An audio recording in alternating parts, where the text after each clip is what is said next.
İmam Şafii mintip aytkan eken. Men ta'allama'l Qur'ana azumat qıymatuhu. Kimde kim Kur'an'da öğrengen bolsa, demek anın baası biyikteydi. Kadırınız götürülür. Ve men ta'allama'l fiqha nabula miqdaruhu. Kimde kim şariat ilimini öğrene turgan bolsa, anda dağı darajаңыз ne bolot? Öyde göze götürülür. Büt neseni şariatın negizinde jasap başlayız da. وَمَنْ كَتَبَ الْحَدِيثَ قَوْيَتْ حُجَّتُهُ. Kimde hadislerdi emne amal kılsanız dağı. Oşonu özünüzge günümdük tiyешeli bloknottар çıkıp kalmadı hazır. Oşo hadislerdi жазып alıp jattay turgan bolsanız bir ustatты karmap alıp. Anda daliliңiz ne bolot? Күчөйөт деп тур, күчөйөt. Kimde kim وَمَنْ تَعَلَمَ الْحِسَابَ جَزَلَ رَأْيُهُ. Kimde kim esep kısapты үйрөнгөн bolsa matematika ilmin. Demek anın oyum ne bolot деп тур? Bekemdilet deptir. Oy jugurtuңuz. Büt расчет менен сүйлөп калат келсе, пайда зыян бүт барын ажырат. Wa man ta'allama al-arabiyya, kimde kim Arap tilini öğrense, raqqa tabuhu, tabiatı yumşarat deptir. Tabiatınız yumşarat. Anan sonqusu wa man lam yasun nafsahu lam yanfa'uhu amaluhu. Kimde kim jogorda aytkan nerseler menен özünde özü saktap alsa, algan iliminin bari beker bolot, oyron bolot deptir.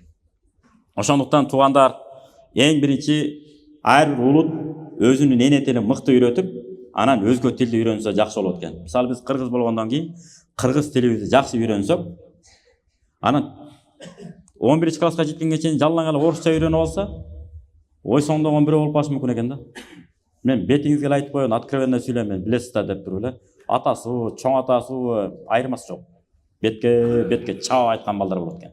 Бул мурунку аалымдардын убагында да болгон экен бул. Аябай назардан калган балдар болуп калышы мүмкүн. Ошон үчүн эне тилди билип, андан кийин орус тилин үйрөнөбү, немис тилин үйрөнөбү, чет тилден кандай тил болсо бүт үйрөнөбүз керек. Анткени аны Алла Таала жараткан. Ошон үчүн өзүнүн эне тилин билсе, андан кийин немис тил, англис тилин үйрөнсө дүйнөгө пикир ачылат экен, дүйнө жүзүнө. Кайсы жерге барса коркпойт. Англисче сүйлөшүп кете берет. Ал эми араб тилин үйрөнсө, мына мен темабыз. Жүрөгү жумшарат экен. Кичпей, гипки болуп калат экен адам. Какайбайт экен мынтипче. Себеби мына Курандын бир-эки тафсирин окуганда эле эси ой чөткөн, ойго окуу, насых, мансух деген аяттар бар экен, өкүмдөрү башка экен, келип чыгышынын себеби, түшүшүнүн себеби, тарыхтары, укмуш сонунда. Ошолордун баардыгын окуп чыккандан кийин адам өзүнүн эчтеке билбегендигин билип баштайт экенбиз. Сократ деген философ билесиздер го, өлүп баратып айтат го. Мен бир нерсени билдим, эчтеке үйрөнө албай эле кетип атканымды түшүнүп атам деп. Мынакей. Илим адам канчалык жетишкен сайын ошончолук өзүнүн алсыз экенин сезе баштайт экен. Ошондуктан баарыбыз араб тилин үйрөнөлү, Куран үйрөнөлү. Мынакей Асадулла деген карыбыз бар. Зикра кары экебизге Алла разы болсун. Ал киши Алла насип кылса кайра келип калар. Турмуш тиричилигине байланыштуу кетти. Анын ордуна Асадулла деген кары келди. Куран үйрөнүп атышат.